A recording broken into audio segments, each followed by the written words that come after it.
Nutrition. इससे पहले हमें थोड़ा जानना पड़ेगा कुछ, इसका जो स्टार्टिंग है, जो इसका बैकग्राउंड है उसको थोड़ा जानेंगे। सबसे पहला बात है कि न्यूट्रिशन का कहानी शुरू कहाँ से होता है। तो इसका कहानी थोड़ा हम ना रिवर्स पे चलते हैं, ठीक है, रिवर्स मोड लगाते हैं थोड़ा। न्यूट्रिशन चाहिए किसको? लिविंग को। लिविंग बिना नॉन लिविंग का हम उसका इमेजिन नहीं कर सकते हैं, ठीक है।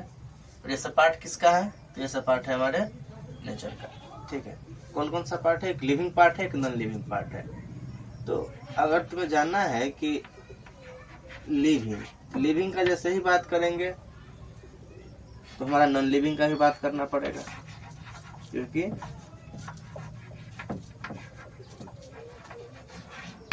नॉन लिविंग का भी बात करना पड़ेगा। क्यों?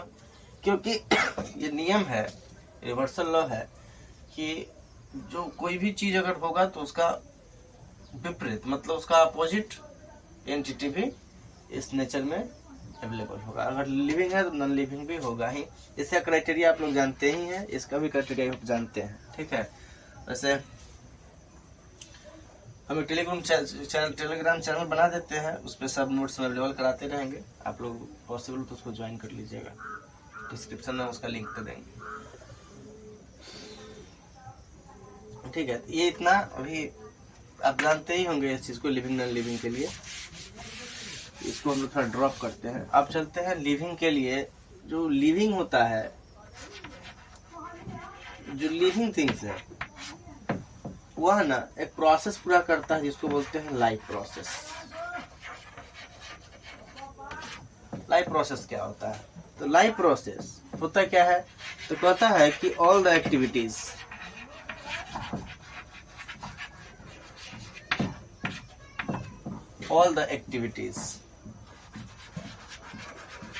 needed for the survival of an organism is called life process। मतलब हर एक वह प्रक्रिया जो किसी भी इंसान को या किसी भी लिविंग ऑर्गेनिज्म को जिंदा रखने के लिए इम्पोर्टेंट है, उसको हम क्या बोलते हैं? लाइफ प्रोसेस बोलते हैं, ठीक है। इस लाइफ प्रोसेस में क्या क्या है? तो इसमें आ जाता है तुम्हारा न्यूट्रिशन, रेस्पायरेशन,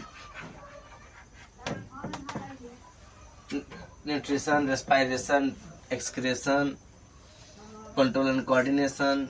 ये सब तुम्हारा क्या है? Life process. इसके बिना कोई भी लिविंग ऑर्गेनिज्म सरवाइव नहीं कर सकता है, ठीक है। सपोज करो अगर वो खाना खाता है, रेस्पायर नहीं करता, उसका वो सही से यूटिलाइजेशन नहीं करता, एनर्जी उसमें कन्वर्ट नहीं कर पा रहा, तो उसका क्या इस्तेमाल है, ठीक है। दूसरा, वो रेस्पायर कर ही लिया, लेकिन इसमें जो बचा हुआ पार्ट है, जो वेस्ट मटेरियल है, अगर उसको इजेस्ट नहीं करेगा तो नहीं काम चलेगा। बॉडी में यूरिया फॉर्म कर रहा है, नहीं उसको एक्सक्रीट करेगा तो काम नहीं चलेगा, टॉक्सिन फॉर्म कर लेगा और इंसान जो भी लिविंग थिंग है वो मर जाएगा। उससे एनर्जी उसके बॉडी में आ ही गया, लेकिन अगर अच्छे से उसका बॉडी का हर एक पार्ट अपने आप को कोऑर्डिनेट नहीं कर पाया, ठीक है, कंट्रोल्ड वे में, तो क्या होगा? उस एनर्जी को इस्तेमाल नहीं हुआ। इस प्रकार से क्या होता है कि लाइफ प्रोसेस जो है काफी इंपॉर्टेंट हो जाता है किसके लिए? एक लिविंग थिंग के लिए। और लाइफ प्रोसेस में जो भी है, जैसे nutrition, respiration, excretion, control, coordination, ये सब जो है, रिप्रोडक्शन, ये सब क्या है तुम्हारा? बहुत इंपॉर्टेंट हो जाता है किसके लिए? तो किसी भी लिविंग के सर्वाइवल को कंसिडर करने के लिए। अब हम लोग चलते हैं थोड़ा लिविंग न्यूट्रिशन पे। न्यूट्रिशन की अगर हम बात करते हैं तो न्यूट्रिशन होता क्या है? देखो, न्यूट्रिशन का मतलब होता है कि सबसे पहला जान लो एक बात, ION अगर सफिक्स है, SIS सफिक्स है, ठीक है। तो ये सब जो होता है ना, ये सब का मतलब होता है कि यह प्रोसेस होगा। क्या होगा? प्रोसेस होगा, ठीक है। जैसे यहाँ पर है तुम्हारा न्यूट्रिशन, ION लगा हुआ है। इसका मतलब है कि एक ऐसा प्रोसेस है जिससे हम न्यूट्रिएंट को गेन करते हैं। तो न्यूट्रिएंट गेन करने का मतलब होता है, न्यूट्रिएंट का मतलब क्या है? तो न्यूट्रिएंट एक ऐसा सोर्स होता है, एक ऐसा मटेरियल है जो एनर्जी प्रोवाइड करवा देता है, एनर्जी प्रोवाइड करता है, ठीक है।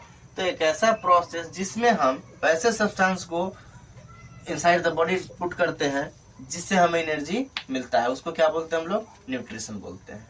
ठीक है, अब बात करते हैं थोड़ा न्यूट्रिएंट की।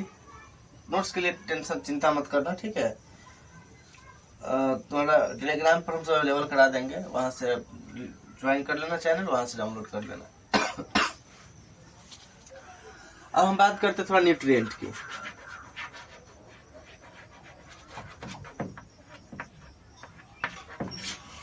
देखो, तो न्यूट्रिएंट क्या है पता ही दिया है कि न्यूट्रिएंट एक ऐसा सब्सटेंस होता है जो एनर्जी प्रोवाइड करता है, दे ऑल आर न्यूट्रिएंट, जिसको हम नॉर्मली खाना बोलते हैं। ठीक है, तो आसान शब्दों में हम बोले तो खाना ही न्यूट्रिएंट। ठीक, ऐसा खाना जो एनर्जी प्रोवाइड करता है। तो ऑलमोस्ट हर एक जो भी खाते हैं उसमें थोड़ा बहुत एनर्जी रहता ही है। यही होता है, किसी में ज्यादा एनर्जी फॉर्म, किसी में ज्यादा एनर्जी होता है, किसी में कम एनर्जी होता है, लेकिन एनर्जी सब में लगभग होता है। इसलिए ultimately what is nutrient? It's a generally we call it food. Next है आपका न्यूट्रिशन का फंक्शन क्या क्या है। तो न्यूट्रिशन सबसे पहला काम क्या करता है? आपके हाइट को यह बढ़ाता है। तुम देखो कि अगर बच्चा किसी भी जो थोड़ा अंडर प्रिविलेज्ड फैमिली से बिलोंग करता है, अगर कॉमनली बोले तो जो थोड़ा पुअर कैटेगरी से बिलोंग करते हैं, उनमें क्या है, उनके बच्चे का डेवलपमेंट सही से नहीं हो पाता है। ठीक है, देखोगे कि खास करके उसका पैर ऐसे टेढ़ा टाढ़ा रहेगा, टेढ़ा रहेगा। ठीक है, पेट देखोगे तो पेट ऐसे निकला रहता है। अगर आंख की बात करें तो आंख ऐसे धंसा धंसा रहता है। ठीक है, इस प्रकार से ये जो होता है ये इसका ग्रोथ ने स्टंटेड कर देता है, इसको बढ़ने ही नहीं देता है। ठीक है, इसका ग्रोथ जो है प्रॉपर नहीं हो पाता है। इसके कारण क्या होता है, किसके कारण होता है? तो lack of nutrition, that is called a condition in which lack of nutrition is faced is called malnutrition. ठीक है, एक ऐसा कंडीशन जिसमें बच्चे को प्रॉपर न्यूट्रिशन का कमी फेस करना पड़ता है, उसको हम लोग क्या बोलते हैं? मालन्यूट्रिशन या कुपोषण। ठीक है, तो सबसे पहला काम क्या करेगा खाना? अगर एक प्रॉपर डाइट लेते हो तो क्या करेगा? ये तुम्हारे हाइट को बढ़ाएगा। दूसरा, बिना खाना खाए तुम बहुत ज्यादा फिजिकल वर्क, कोई किसी भी टाइप का वर्क नहीं कर पाओगे, because work needs energy. Work को एनर्जी की आवश्यकता होती है। ठीक है, और एनर्जी बिना न्यूट्रिशन का, बिना न्यूट्रिएंट का नहीं मिल सकता आपको। तो अल्टीमेटली आपको वर्क करने के लिए either that is physical work or mental work, you need to have some nutrient or you will need to eat some food to get energy. Okay, तो ये कहानी इसका है। आगे है तुम्हारा कि ये तुम्हारे बॉडी में बहुत सारे चीजों का सिंथेसिस करवा देता है, जैसे कि प्रोटीन, कार्बोहाइड्रेट, ये सब जो भी है, फैट वगैरह है, इसका सिंथेसिस यही करवाता है। जैसे अगर तुम्हें मीट खाते हो, तुम मीट अगर तुम खाते हो तो तुम्हारे बॉडी में प्रोटीन की जो कमी होगी उसको पूरा कर देगा, क्योंकि मीट जो होता है वो मेजर सोर्स ऑफ प्रोटीन होता है। तो वो तुम्हारे बॉडी में क्या करेगा? प्रोटीन की कमी पूरा कर देगा। तो प्रोटीन की कमी पूरा कैसे करता है? ये जो तुम खा रहे हो ना, उसको तुम्हारा बॉडी अपने हिसाब से जो भी प्रोटीन का अलग अलग फॉर्म है उसमें उसको कन्वर्ट कर लेता है। ठीक है, तो प्रोटीन की कमी दूर हो जाता है। तुम्हारे बॉडी में फैट की कमी है तो तुम घी वगैरह खाओगे तो फैट की कमी दूर हो जाएगी, क्योंकि घी जो होता है वो फैटी नेचर का होता है। तुम्हारे बॉडी में कार्बोहाइड्रेट का कम है, कार्बोहाइड्रेट तुम्हें चाहिए, तो इसके लिए क्या करना पड़ेगा तुम्हें? कार्बोहाइड्रेट के लिए तुमको आलू, ठीक है, चुकंदर, मिठाई, जो रसगुल्ला होता है, स्पॉन्ज, वो सब बहुत ज्यादा बेनिफिशियल हो जाता है। तो जो जैसा तुम खाओगे तुम्हारे बॉडी का जो सिंथेसिस करेगा, जो भी तुम्हारे बॉडी जो भी सिंथेसिस करेगा तुम्हारे खान पान के ऊपर ही सिंथेसिस करता है। जैसे कि तुम्हारे बॉडी में कैल्शियम की कमी है, तो कैल्शियम की कमी तो तुमको मीट खाने के लिए नहीं बोला जाता हो, तुमको बोला जाता है कि आप कैल्शियम का टेबलेट लीजिए। तुमको आयरन टॉनिक नहीं कोई प्रिस्क्राइब करेगा, है कि नहीं? तो क्या है, जैसा तुम खाते हो वही चीज तुम्हारा बॉडी थोड़ा ऑप्टिमम लेवल पर बनाना शुरू कर देता है, मतलब एक उच्च स्तर का बनाना शुरू कर देता है निम्न स्तर से। ठीक है, इस प्रकार से न्यूट्रिशन तुम्हारे लिए बहुत इंपॉर्टेंट है। आगे है तुम्हारा मोड ऑफ न्यूट्रिशन। अगर मोड ऑफ न्यूट्रिशन की बात की जाए, मोड ऑफ न्यूट्रिशन में तुम लोग दो चीज देखोगे। पहला होता है ऑटोट्रॉफिक।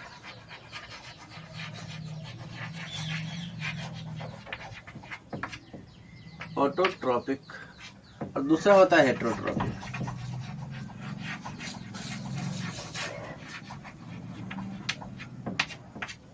ठीक है,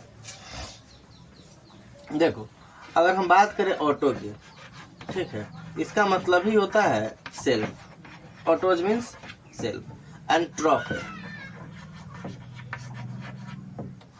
ट्रॉफे मीन्स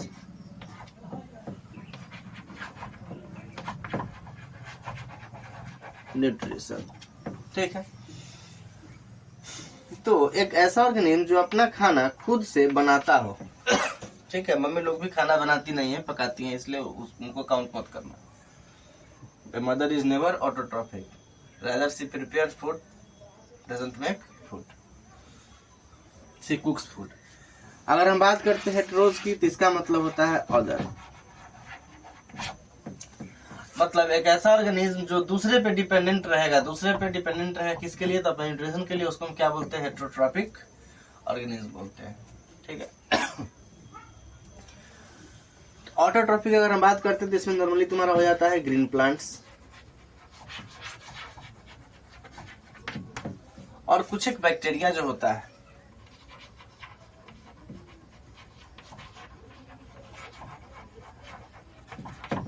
कुछ एक बैक्टीरिया। कमेंट बॉक्स में बताना है कौन सा बैक्टीरिया है जो ऑटोट्रॉपिक मोड ऑफ न्यूट्रिशन को फॉलो करता है। ठीक है, हेटेरोट्रॉपिक अगर हम बात करते हैं तो हेटेरोट्रॉपिक मोड, इसमें हर एक ऑर्गेनिज्म आ जाता है जो अपना खाना खुद से नहीं बना सकता है। जैसे इसमें कुछ एनिमल का, जितने भी एनिमल है सारे के सारे इसमें आ जाएंगे, ऑल द एनिमल्स। इसके अलावे फंजाई भी इसी में काउंट हो जाएगा, इसके अलावा फंजाई भी इसी में काउंट हो जाएगा। क्यों? देखो अगर हम बात करते हैं फंजाई की, तो फंजाई एक्चुअली देखने में लगता है कि यह ट्री कैटेगरी का है, ट्री हर्ब सब जो भी समझना समझना। ठीक है, क्योंकि यह जमीन में रहता है।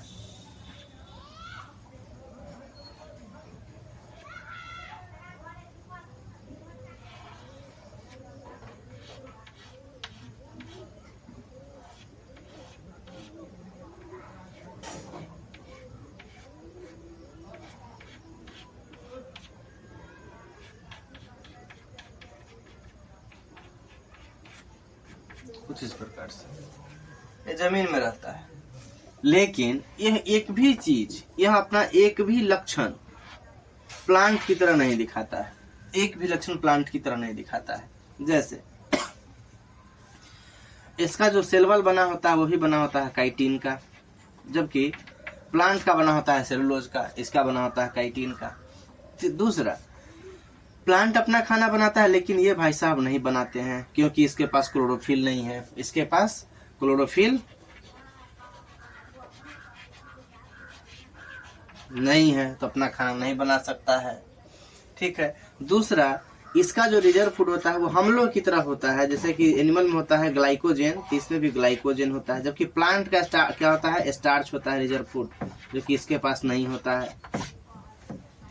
ठीक है, तो कुछ एक चीज है जो इसको प्लांट से डिफरेंट बनाता है और एनिमल के करीब बताता है, और कुछ एक इसका जो क्राइटेरिया है वह इसको एज ए प्लांट बताता है, जो कि इसको एनिमल से दूर रखता है। जैसे कि इसका न चलना, एक ही जगह पे बैठे रहना, मिट्टी में अपना जड़ गड़ा के रहना। ठीक है, ये सब क्या है? इसका क्राइटेरिया है। किस चीज के लिए? तो प्लांट की तरह देखने के लिए, लेकिन प्लांट की कैटेगरी में आता नहीं है। ठीक है, इस प्रकार से यह एक अलग है, इसीलिए फंजाई को किस में डाला गया? हेटेरोट्रॉपिक में। यह एक क्लोरोफिलस है, एक क्लोरोफिलस जो भी होगा वो अपना फोटोसिंथेटिक नहीं होगा, नॉन फोटोसिंथेटिक हो जाता है। जो नॉन फोटोसिंथेटिक होगा अपना खाना नहीं बना सकता है, and this is the truth. Fungi, heterotrophic, autotrophic, यहाँ तक हो गया। आई होप यहाँ तक आप लोग समझ गए होंगे। नहीं समझना है कमेंट बॉक्स में पूछ लीजिएगा।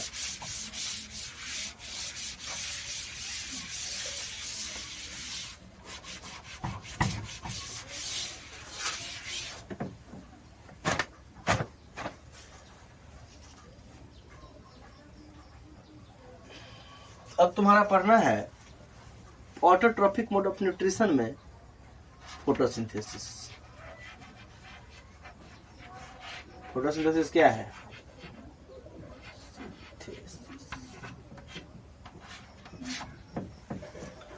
फोटोसिंथेसिस क्या है?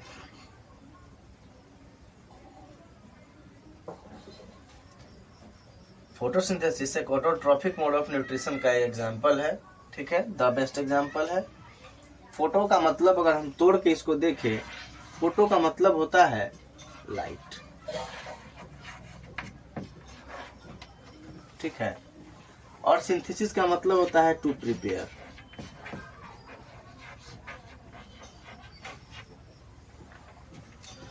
अगर हम गौर से देखें तो फोटोसिंथेसिस अल्टीमेटली है क्या? एक ऐसा प्रोसेस है जिसमें लाइट के कारण कुछ भी बनता है, लाइट के कारण कुछ भी बनता है, उसको क्या बोलते हैं? फोटोसिंथेसिस, ठीक है। तो फोटोसिंथेसिस में अल्टीमेटली अगर यह सन है, यहाँ पर अगर कोई प्लांट है,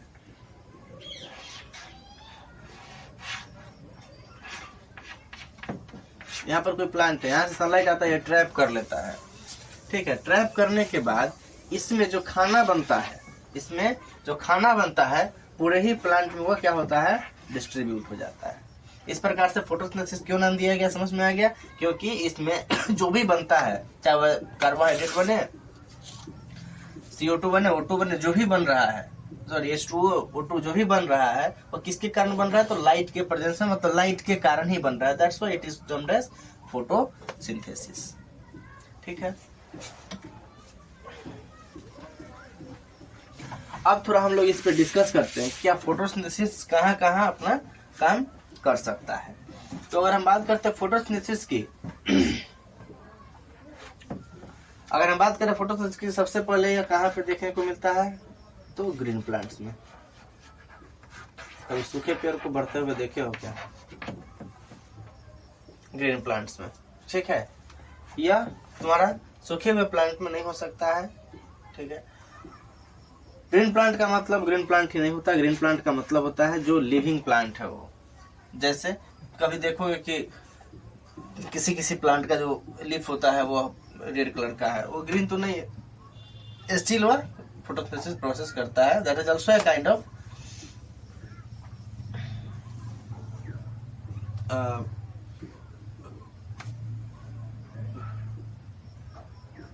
फूड प्रिपेयरिंग पिगमेंट, ठीक है। दूसरा, तुम देखोगे कि ग्रीन प्लांट तो खाना बनाता है यार, इसके लिए जरूरत क्या क्या चीज, किन किन चीजों की होती है? तो इसके लिए चाहिए तुमको पानी, इसके बाद चाहिए होता है कार्बन डाइऑक्साइड, इसके बाद चाहिए होता है सनलाइट,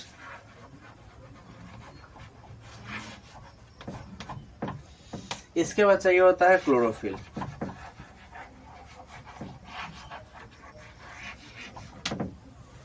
ठीक है। देखो H2O, CO2, sunlight, chlorophyll. Sunlight कहाँ से मिल जाएगा इसको? तो सन से मिल जाएगा, बहुत इंपॉर्टेंट है, ठीक है। और ऐसा नहीं है कि इसका भी एक लिमिटेशन है कि कुछ एक वेवलेंथ पे ही मैक्सिमम खाना बन पाता है, ठीक है। ऐसा नहीं है कि अगर हम खूब सनलाइट का इंटेंसिटी बढ़ा देंगे तो हमारा खाना तेजी से बनेगा प्लांट में, ऐसा कुछ नहीं है, ठीक है। एक ऑप्टिमम लेवल के लिए प्रॉपर वेवलेंथ होनी चाहिए। दूसरा, CO2 आपको अच्छे से पता है कि आपके एटमॉस्फेयर में 0.03% CO2 है, और ये भी इम्पोर्टेंट है किसके लिए? फोटोसिंथेसिस के लिए, क्योंकि इसी CO2 का कार्बन जो है वो टूट के कंबाइन करके क्या बना लेता है? इससे टूटता है और कंबाइन कर लेता है इस सब के साथ, और बना क्या लेता है? C6H12O6 बना लेता है। इसके बाद आपको अच्छे से पता है कि जो H2O होता है, प्लांट में H2O लेने का एक ही तरीका होता है, दैट इज रूट, ठीक है। तो प्लांट सिर्फ और सिर्फ रूट से ही अपना वाटर एब्जॉर्ब कर पाता है। उसमें भी कहाँ से? तो रूट हेयर से। रूट में होता है रूट हेयर, वहां से वो क्या करता है? वाटर एब्जॉर्ब करता है। सपोज करो ये प्लांट है, ठीक है, यहाँ से इसका रूट निकला हुआ है, यहाँ से यूनिसेलुलर, सिंगल सेल्ड, ठीक है, सिंगल सेल्ड यहाँ से रूट का एक्सटेंशन होता है। तो ये सब जो है रूट हेयर है, और यही पानी को एब्जॉर्ब करने का क्षमता रखता है, बाद में और कहीं पे नहीं होता है। अगर हम बात करते हैं क्लोरोफिल की, तो क्लोरोफिल हमारा मैग्नीशियम कंपाउंड होता है, ठीक है, Mg++, Mg+2, मैग्नीशियम कंपाउंड होता है जो कि प्रेजेंट कहाँ होता है, यह प्रेजेंट होता है क्लोरोप्लास्ट में, यह प्रेजेंट होता है क्लोरोप्लास्ट में, ठीक है। यही रीजन है कि क्लोरोफिल जो होता है, मतलब मैग्नीशियम कंपाउंड होने के कारण यह तुमको हरा दिखता रहता है, ठीक है। क्लोरोप्लास्ट में प्रेजेंट होता है क्लोरोफिल, और यही जो क्लोरोफिल है, यही क्लोरोप्लास्ट जो होता है, यहाँ पे क्लोरोफिल होता है, यही मेन साइट ऑफ फोटोसिंथेसिस होता है, ठीक।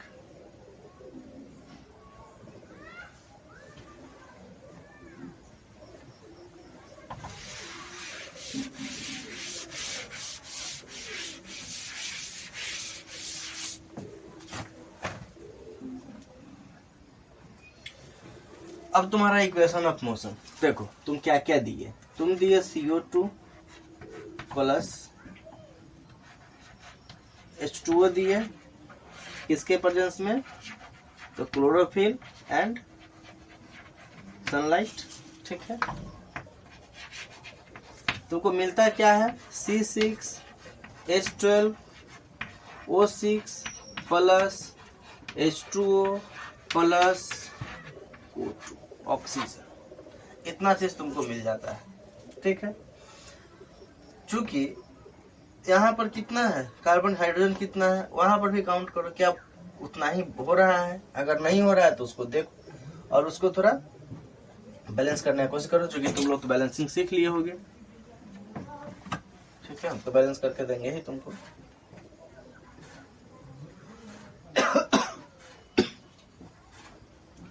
चलो यहाँ देखो कितना कार्बन ऑक्सीजन, यहाँ पे कितना 2 और 1 3, यहाँ पे कितना 6 7 और 2 9, ठीक है। यहाँ पे कार्बन कितना 6, यहाँ पे कितना 1, तो पहले यहाँ पे 6 डालो, कितना हो गया 6 दूनी का 12, 12 1 13, यहाँ पे कितना हो गया 6 7 और 2 9, यहाँ पे 12 वहां पे 9। चलिए आगे देखते हैं, 6 दूनी का 12 1 13, यहाँ पे कितना है 9 है। अब देखते हैं आगे, यहाँ पे कितना है 2 है, वहां पे कितना है 12 है, मतलब हमको यहाँ पर 6 से मल्टीप्लाई करके हिट एंड टर्म करके इस्तेमाल कर लेना चाहिए। तो 6 2 जा 12, हाइड्रोजन 12 हो गया, लेकिन 12 तो 14 है यहाँ पे, ठीक है। 12 2 14,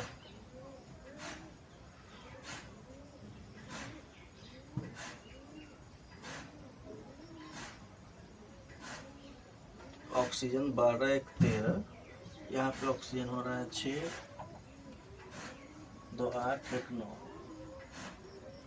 यहाँ पे ऑक्सीजन हो जा रहा है 12, हाइड्रोजन है यहाँ पे 12, यहाँ पे 12, यहाँ पे कार्बन है 12 तो 14।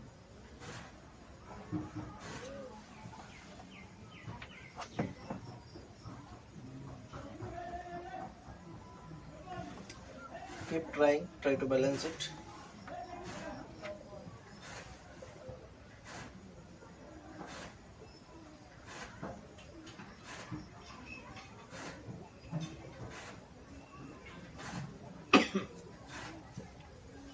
छह कार्बन यहाँ पे हो गया,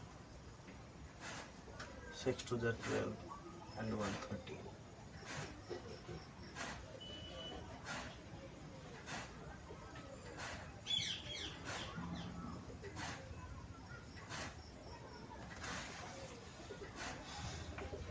डाल के देखो, ये हो गया कितना 12, ये हो गया और 12 ये 24 हो गया, ये हो गया 6।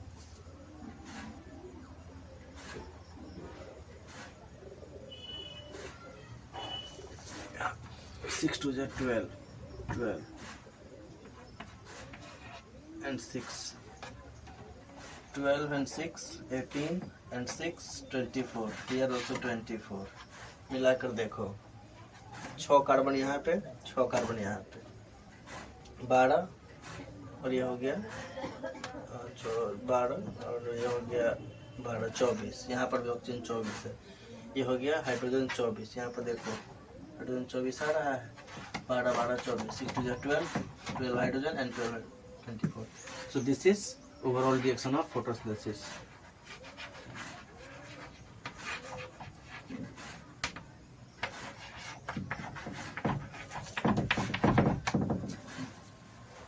ठीक है, ये आपसे एग्जामिनेशन के लिए बहुत इजी फूड है, आपसे पूछा जा सकता है।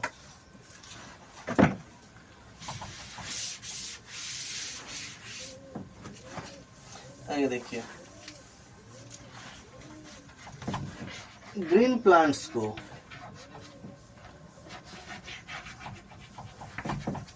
क्या कहा जाता है? प्रोड्यूसर भी कहा जाता है। क्यों? क्योंकि यह एक बेसिक बॉडी है जो खाना बनाने का मतलब जो यूनिवर्सल फूड है, जो यूनिवर्सल एनर्जी है, उसको यह कन्वर्ट कर देता है कि इसमें हम लोग के लिए कंज्यूमेबल फॉर्म में। ठीक है, इसीलिए इसको प्रोड्यूसर नाम भी हम लोग देते हैं। और बाद बाकी बात रहा है कि जो भी नॉन ग्रीन प्लांट्स है या जो भी नॉन फोटोसिंथेटिक ऑर्गेनिज्म है, उसको हम लोग बोलते हैं कंज्यूमर्स, क्योंकि वह सिर्फ कंज्यूम करना जानता है, उगाना कुछ भी नहीं जानता है। तो हम लोग अल्टीमेटली कंज्यूमर्स में आते हैं। ठीक है, आप कुछ ऐसे ऑर्गेनिज्म का नाम ढूंढिएगा जो नॉर्मली कोई नोटिस नहीं करता है कि कंज्यूमर होगा, लेकिन वो कंज्यूमर होता है। ठीक है, कुछ 3 4 5 का सर्च कीजिएगा, कमेंट बॉक्स में कमेंट करके बताइएगा। ठीक है, इससे क्या हुआ कि मेरा भी नॉलेज बढ़ेगा, आप लोग का भी आपस में डिस्कशन टाइप से हो जाएगा, तो बेहतर होगा।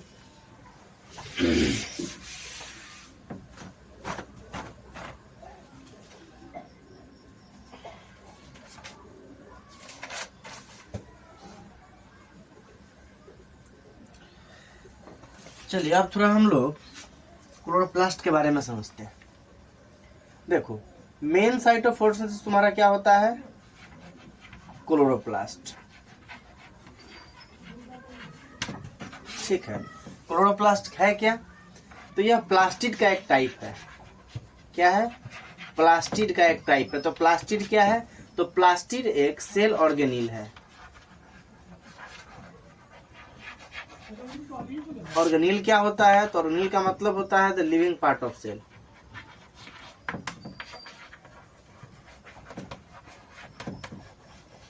ठीक, organelle means living part of the cell, that is organelle. ठीक है, अब बात करते हैं, थोड़ा यहाँ तक तो समझ गए। अब बात करते हैं प्लास्टिड। प्लास्टिड का क्या और टाइप होता है? तो बिल्कुल होता है। अगर हम बात पढ़ लेते हैं पहला का, तो पहला तो तुम जान नहीं रहे, क्लोरोप्लास्ट है। दूसरा तुम्हारा ल्यूकोप्लास्ट है।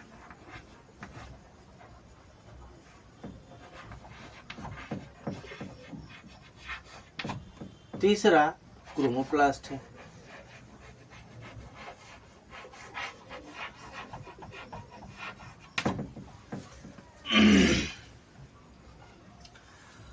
क्लोरोप्लास्ट तुम अच्छे से समझ रहे हो क्या है? ग्रीन कलर का होता है। ठीक है, दूसरा मेन साइट ऑफ फोटोसिंथेसिस होता है, मतलब फोटोसिंथेसिस यहीं पे होता है। ठीक है, अगर हम बात करते हैं ल्यूकोप्लास्ट की, तो नॉर्मली ये पाया जाता है कहाँ? तो ये पाया जाता है तुम्हारा green part of the plant में। लाइक बहुत सारे प्लांट का स्टेम होता है, उसमें भी होता है, जैसे कि स्पॉन्ज गार्ड वगैरह, घिया वगैरह, जो घिउड़ा होता है, उस सब में यही तुम्हारा रहता है। जो परवल वगैरह है, यही रहता है तुम्हारा, उसमें क्लोरोप्लास्ट रहता है। उसका जो ये होता है, क्या उसको बोलते हैं, लत्ती जो होता है उसका, जो पेड़ का प्लांट है, सॉरी, जो पेड़ का पार्ट है, उसमें तुम्हारा ये क्लोरोप्लास्ट होता है। ग्रीन पार्ट जो होता है उसमें ये होता है, क्लोरोप्लास्ट होता है। और पूरा एल्गीत का तो पूरा बॉडी क्लोरोफिलस होता है। ल्यूकोप्लास्ट की अगर हम बात करते हैं, तो ये तुम्हारा सीड वगैरह में पाया जाता है। इसका काम ही होता है स्टोरेज का। ठीक है, देखो ल्यूको से क्लियर है कि यह कलरलेस होगा। नॉर्मली हम लोग आम जीवन में न कलरलेस को क्या बोलते हैं? व्हाइट बोलते हैं, जैसे कि water is colourless substance but we call it उजला। सो बेसिकली ल्यूकोप्लास्ट जो होता है वह प्लास्टिड का एक ऐसा टाइप है जो कलरलेस होता है। ठीक है, नॉर्मली उसको व्हाइट बोलते हैं। यह तुम्हारा कहाँ पे रहता है? तो ये रहेगा तुम्हारा सीड वगैरह में। इसका काम होता है स्टोरेज का। जैसे इसका काम है खाना बनाने का, इसका काम होता है स्टोरेज का। ठीक है, अब आते हैं क्रोमोप्लास्ट पे, क्योंकि क्रोमा का मतलब ही होता है कलर। Chroma means colour. इसमें ब्लैक और ग्रीन छोड़ के सारे कलर इंक्लूड हो जाते हैं। तुम जैसे कि अगर तुमसे हम क्वेश्चन पूछे कि तुम प्लांट में कलर कहाँ देखते हो? तुम कलरफुल नॉर्मली ग्रीन और ब्लैक को छोड़कर नॉर्मली तुम कहाँ देखते हो? फ्लावर में देखते हो। तो फ्लावर में ये क्या कर रहा है? तो फ्लावर में खाना वाना नहीं बनाता, नेचुरल काम करता है, बल्कि ये इतना अट्रैक्टिव बना देता है, दूसरे इंसेक्ट को अट्रैक्ट करता है। और अट्रैक्ट किस लिए करता है? To complete the process of pollination. Pollination अगर नहीं होगा तो उस प्लांट का जो एक प्रोडक्टिविटी है वो घटेगी, और उससे क्या होगा? उसके अस्तित्व पे खतरा बन जाएगा, और उसका अस्तित्व अंत में खत्म हो जाएगा, वो एक्सटिंक्ट हो जाएगा। इसलिए क्रोमोप्लास्ट क्या कर रहा है? तो पॉलिनेशन में हेल्प कर रहा है। अगला है तुम्हारा इसका रिक्वायरमेंट फोटोसिंथेसिस का। तो फोटोसिंथेसिस का रिक्वायरमेंट हम तुमको बता चुके हैं, CO2, H2O, chlorophyll and sunlight. ठीक है, ये बताने की आवश्यकता नहीं है। बात करता है तुम्हारा मैकेनिज्म का। तो मैकेनिज्म तुम्हारा दो टाइप का होता है। फोटोसिंथेसिस का जो मैकेनिज्म है, या दो टाइप का है। एक है तुम्हारा लाइट डिपेंडेंट फेज, दो फेज में कंप्लीट होता है, light dependent phase, light independent phase. ठीक है, एक होता है LDP, लाइट डिपेंडेंट फेज, और दूसरा होता है लाइट इंडिपेंडेंट फेज। ठीक है, तो ये ऐसा नहीं है कि ये रात में होता है, ये दिन में होता है, ऐसा कुछ सीन नहीं है। जब तक लाइट मिलेगा इसको तब तक ये फेज होता रहेगा। ठीक है,